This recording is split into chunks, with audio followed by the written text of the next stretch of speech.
Assalamualaikum warahmatullahi wabarakatuh dan salam. Dan tetamu-tamu yang saya muliakan dan rakan-rakan yang dikasihi sekalian. Saya hadir untuk memberikan penegasan dan dukungan terhadap usaha yang telah dilakukan akan pemberantasan rasuah. Tetapi semua jentera harus menyambut. Ini jadi oleh itu langkah dan sambutan oleh Encik Aldiko, saya ucap penghargaan, terima kasih. Dan saya telah beritahu kepada Saudara Azam Baki, sepatutnya gerakan ini menjalar ke seluruh negara. Biar negara ini digegarkan dengan kebencian terhadap rasuah dan salah guna kuasa.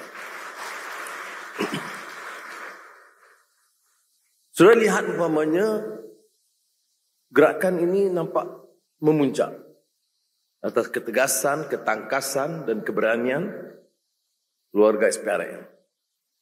Tetapi dia bukan semestinya sesuatu yang popular. Mana-mana negara yang menggagaskan perubahan, dalam konteks kita Madani, itu juga menghadapi risiko. Apatah lagi negara yang biasa dengan budaya rasuah ini. Dari atas sampai ke bawah. Dianggap ini satu budaya. Rasuah sudah jadi sistemik dalam negara. Jadi jangan anggap ini mudah. Jangan anggap kerja Tan Zia Azam atau keluarga di SPRM itu suatu perkara yang mudah. Kerana musuhnya besar. Dan musuhnya bukan kerdil. Musuhnya itu gergasi. Orang-orang yang maha kaya, malah di antara yang paling kaya dalam negara. Mereka tidak akan berdiam. Mereka menguasai media. Mereka menguasai ahli-ahli parlimen tentunya. Malahkan pengaruh parti. Ada di antara mereka mengasaskan parti. Semata-mata untuk mengekang semangat perubahan ini. Dan kerana mereka terdidik dan punya dana yang besar, mereka punya kecanggihan, kepintaran dan kuasa dan pengaruh. Sebab itu waspada. Kita ada pilihan dalam negara Madani. Untuk berundur atau melangkah terus, membujur lalu melintang patah. Saya pilih membujur lalu melintang patah. Kerana ini sahaja jaminan masa depan. So lihat masalah tata kelola, integriti, anti rasuah. Ini bukan slogan. Ini bukan soal agenda politik. Ini agenda menyelamatkan bangsa. Negara ini sudah selesa. Sudah mangli dengan budaya begini. Selama begini, lama, puluhan tahun. Ada tokoh-tokoh besar penyakau yang dibiarkan mengambil harta puluhan tahun tak pernah dan tak berani disinggung, disentuh. Kerana pihak penguasa di atas itu mendukung, melindungi mereka. Saudara, apa akibatnya? Negara akan miskin. Rakyat di bawah tak terbela. Gaji penjawat awam, upah penanam padi, getah, pekebun kecil getah, pekerja-pekerja tak mungkin dapat dibela kerana ketirisan terlalu besar. Kalau satu kontrak itu 1,6 bilion, terpaksa diangkat jadi 1,8 atau 9 bilion. 300 juta tambahan itu untuk beberapa tokoh atau kroni mereka. Dan dari mana uang itu? Dari dana dan tabung pemerintah. Kalau satu kontrak 300 juta, kita ada 1.000 kontrak. Jadi puluhan bilion. Hilang di tangan puak tertentu. Saya lihat di parlimen dalam beberapa hari ini, saya lihat ada yang seolah-olah menggelupur, marah terus. Saya pun tak faham. Marah, benci. Dan tidak ada satu suara kalau di kalangan pembangkang yang nak menyokong langkah pemberantasan rasuah. Bagi saya aneh. Saya semasa pembangkang, bila ada cadangan pemerintah pada ketika itu mengusulkan penubuhan SPRM, saya dukung.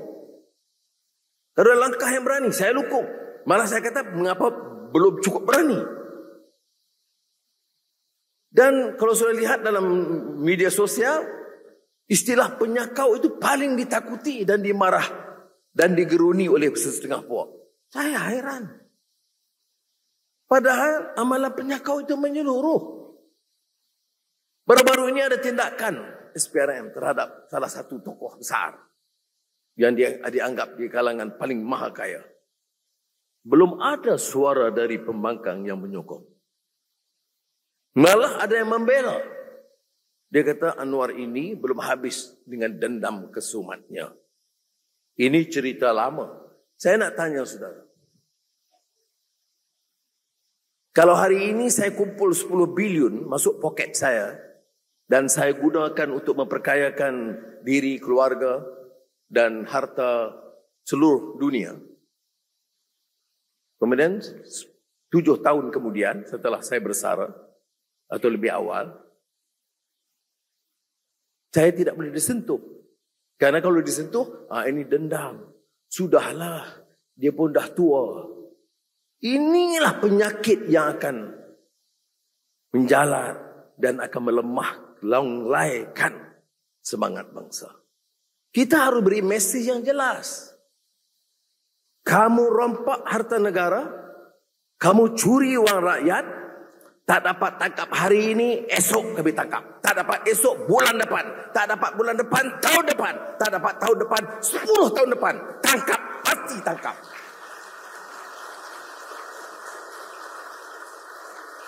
Barulah boleh negara diselamatkan, saudara.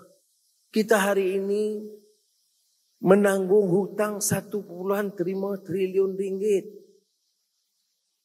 Kalau kita lihat kontrak sebut saja.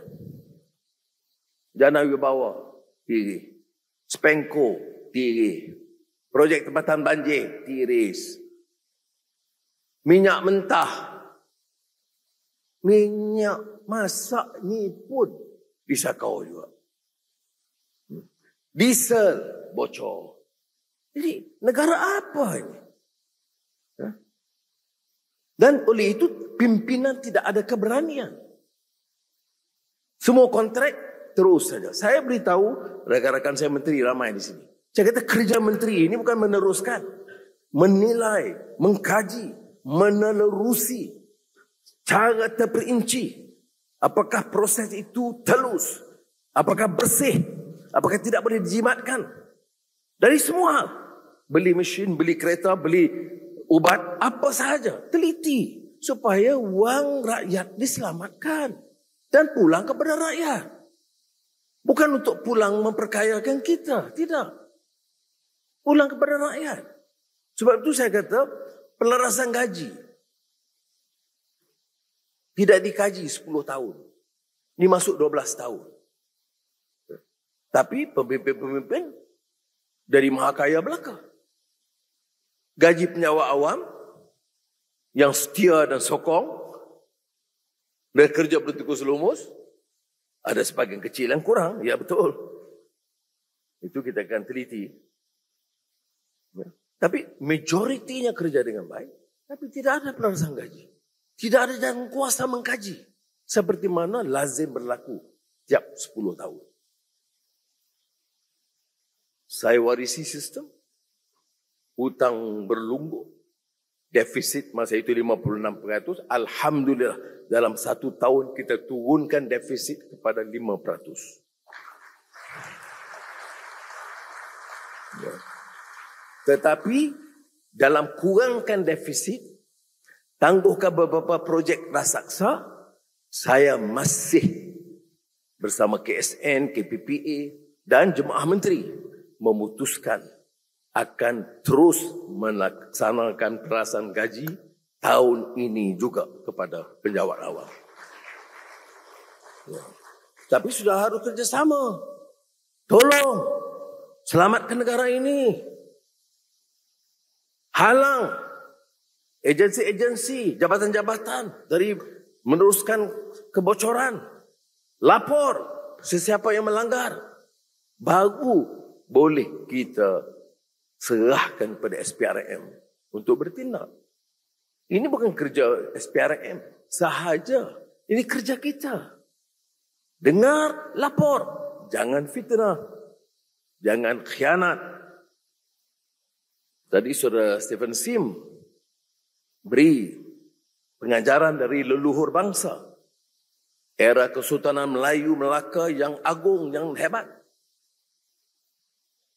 Yang kemudian hancur lebur menjadi Formosa, kota yang usang. Ya, banyak faktor, tetapi saya setuju dengan beliau.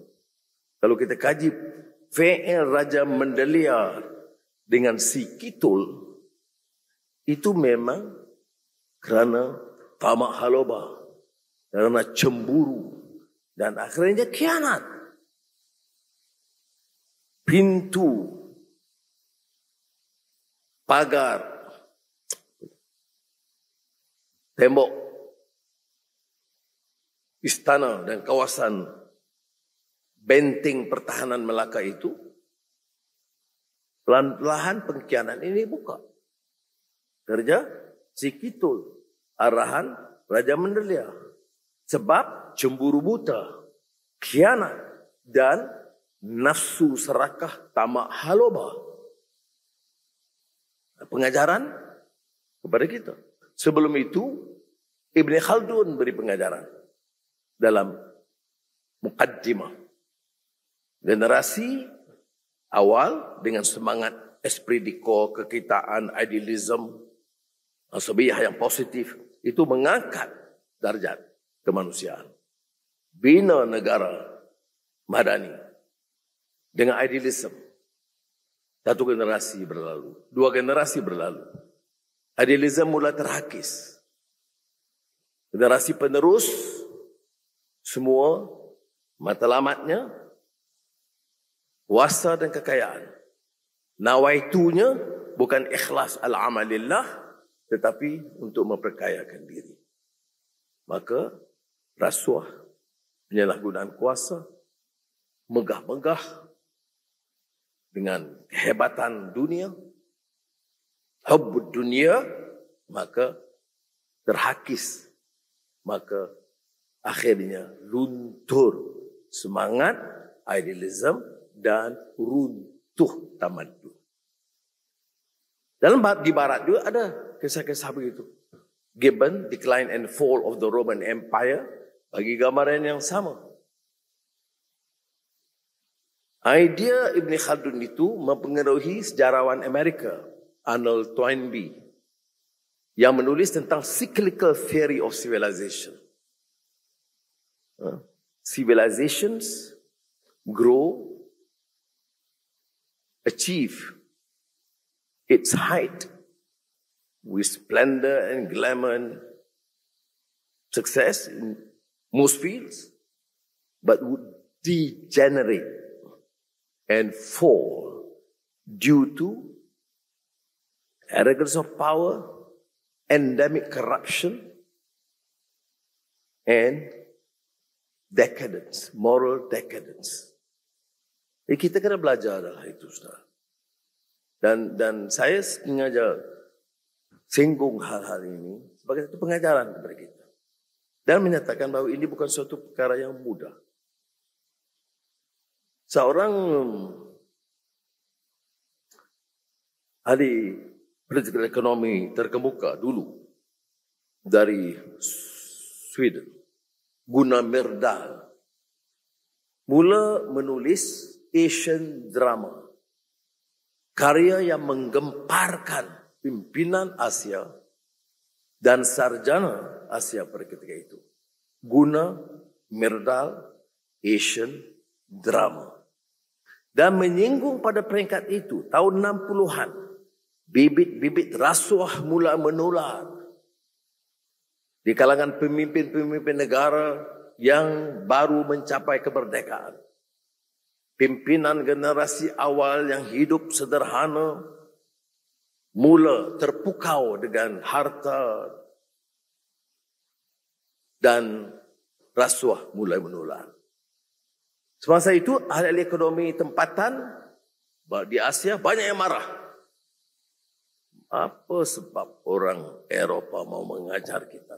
Seolah-olah Eropah itu tidak rasuah dan Amerika itu tidak rasuah. Hanya Asia yang rasuah. Saya merenung betul juga. Saya baru belajar di universiti. Baru belajar membaca guna mereda. Tetapi alhamdulillah di kalangan kita yang mengupas buku itu dalam kita panggil masa itu study circle yang kemudian usrah. Bila kita bicara buku itu, kita kata betul juga mengapa orang Eropah mau mengajar kita. Satu.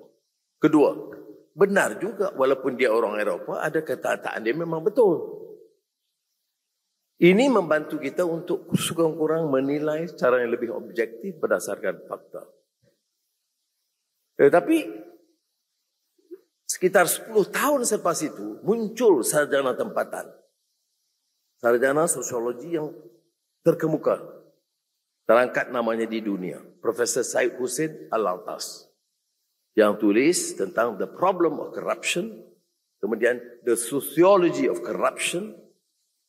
Kemudian the myth of the lazy native. Kemudian intellectuals in developing countries. Dan menyinggung soal rasuah itu secara hebat. Walaupun dia belum sebut itu masalah yang sistemik. Tapi mula menyerang pimpinan kerana mula toleransi terhadap rasuah. Jadi saudara saya harap semua ini menjadi pengajaran kepada kita. Itu dia tulis 40 tahun yang lalu lebih. Tapi kalau sudah baca semula, peringatan dia itu sangat relevan kepada kita. Pertama, ramai di kalangan elit, sama ada politik, atau korporat, atau pengurusan kerajaan, itu agak tak senang dengan wacana mengenai rasuah. Sebab mereka hidup dan bergelumang dengan aspek itu. Kedua, yang terpalit dengan rasuah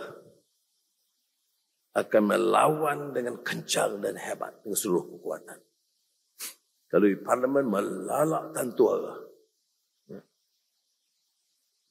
Sampai salah seorang ahli parlimen kata, dia kata marah sangat kerana didakwa. Dia kata ini maknanya seolah-olah Perdana Menteri pun korup. Itu habis kenyataan. Apa buktinya? Apa laporannya? Tak apa. Itu urusan saya dan rakan-rakan saya boleh jawab. Yang soal yang penting apa? Kita harus sedar. Dan harus berikan dukungan yang penuh kepada SPRM dan kerajaan dalam usaha ini.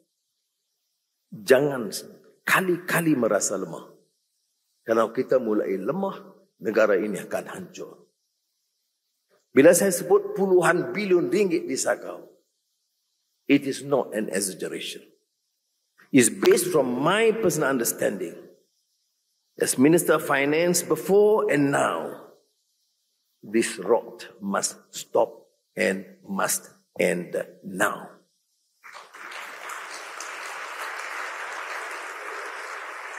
Jadi saudara-saudari, sebab itu saya cadangkan pada SPRM, saya tak tahu sebab HRD Corp boleh bersama untuk mengadakan juga acara yang sedemikian di seluruh negara dan membicarakan apa dia rasuah. Kadang-kadang dia kata tak apalah rasuah, katalah YMDB ke Spenko ke, iyalah biasalah. Dia jadi menteri kewangan tak rasuah, bodoh lah. Jadi Perdana Menteri tak kaya, ya, tak cerdik. Jadi tapi kita apa kesan dia tak ada apa-apa. Ini mana kefahaman dan rasuah itu sangat mendatar dan dangkal. Dia lupa bahawa puluh bilion ini sampai kepada 4-5 orang itu sepatutnya hak mereka. Itu disconnect ini kena diberi faham. Tan Sri Azam lu ceramah kalau di negeri, kalau kita bagi tahu tu konsep-konsep dia tak dapat tangkap. Tapi kena bagi tahu berapa hilang 2 bilion. Sepatutnya sampai ke mana? Allowance penjawab awam. Baru dia faham. Kalau tu selamat 10 bilion, pelarasan gaji naik lagi tingkat peratus dia. Tapi kalau rugi terus 10 bilion, daripada patut nak naik kata 10%, turun jadi 5%. Baru dia faham, oh ya tak ya. Okey, termasuklah projek-projek orang miskin, beasiswa, universiti dan sebagainya. Jadi saya harap program seperti ini penting dipanggil National Anti-Corruption Summit. It must render a strong message and meaning that this country and this Madani government will pursue this agenda without fear or favor.